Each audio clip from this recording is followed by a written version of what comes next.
பாருங்க, இப்படியே பரபரப்பாக பேசிக்கிட்டு இருக்க நேரத்தில் நம்மளை வாயை பார்த்துக்கிட்டு இருந்தாலும் மக்கள்லாம் கூப்பிட்டுங்க, வாங்க சும்மா மழை பெய்யுது, தண்ணி வருது, தண்ணி தங்குது, போக மாட்டேங்குன்னு ஒரே குத்தம் சொல்லுதியா அரசு சரியில்லைங்கிட நீங்கள் என்ன செய்திய அப்படின்னு நம்ம கேட்டோம். இந்த குப்பையை எடுத்துக்கொண்டே நேராக கால்வாயில் ஓடுதே தண்ணி வாமிட்டாங்கி, நீங்கள் என்ன மராமத்து பணிக்கு ஒத்துழைச்சிக்கன்னு கேட்டோம்.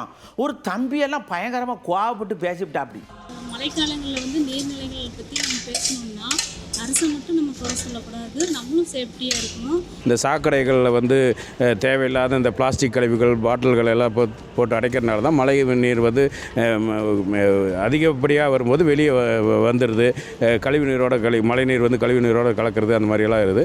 அதே மாதிரி பார்த்திங்கன்னா ஏரி குளங்கள் இதெல்லாம் வந்து ஆக்கிரமிப்புனால அந்த தண்ணி போகிற வழித்தடங்கள் எல்லாம் அடைக்கிறனால கூட தண்ணி வந்து ஊருக்குள்ளே வர மாதிரி நடக்குது. இதுக்கு இதெல்லாம் நீங்கள் கொஞ்சம் கட் பண்ணிங்கன்னா, நீங்கள் வந்து கட்ட வேண்டிய இடத்துல நீங்கள் கட்டடங்கள்லாம் கட்டினீங்கன்னா இந்த மாதிரி பாதிப்புகள்லாம் வராது. இங்கே குப்பை ரோட்டில் கொட்ட தான் நம்மளுக்கு வந்து மழைநீர் தேங்கி சாக்கடையாக உருவாகி நோயை பரப்புதும் அதிகமாக நம்மளுக்கு.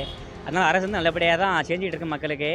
ஆனால் மக்களும் கொஞ்சம் அரசுக்கு ஒத்துழைப்பு தந்து ஒரு வழிகாட்டியாக இருக்கணும். நம்மளும் அது ஒரு எம்எல்ஏ எம்பி இருந்தாருன்னா அது வேலை நடக்கும். மற்ற நம்மளை மாதிரி சில்லற ஆள்லாம் சொன்னால் கேட்க கூட இல்லை. அரசாங்கம் அதற்கான சில வழிமுறைகளை செஞ்சுக்கிட்டு இருக்காங்க. ஆனால் இருந்தாலும் நம்ம பொதுமக்களாகிய நாம பல குப்பைகள் கூலங்கள் இதெல்லாம் வந்து அந்த தண்ணீர் போகக்கூடிய வழித்தடங்களை அடைச்சி இது பண்ணுதான். இந்த கவர்மெண்ட்டை மட்டுமே நம்ம குறை சொல்லிட்டு இருக்கிறோம். மக்களும் நம்மளும் வந்து முன்னெச்சரிக்கையாக இருந்தோம் அப்படின்னா பல சேதங்களை நம்ம இதன் மூலமாக தடுக்கலாம்.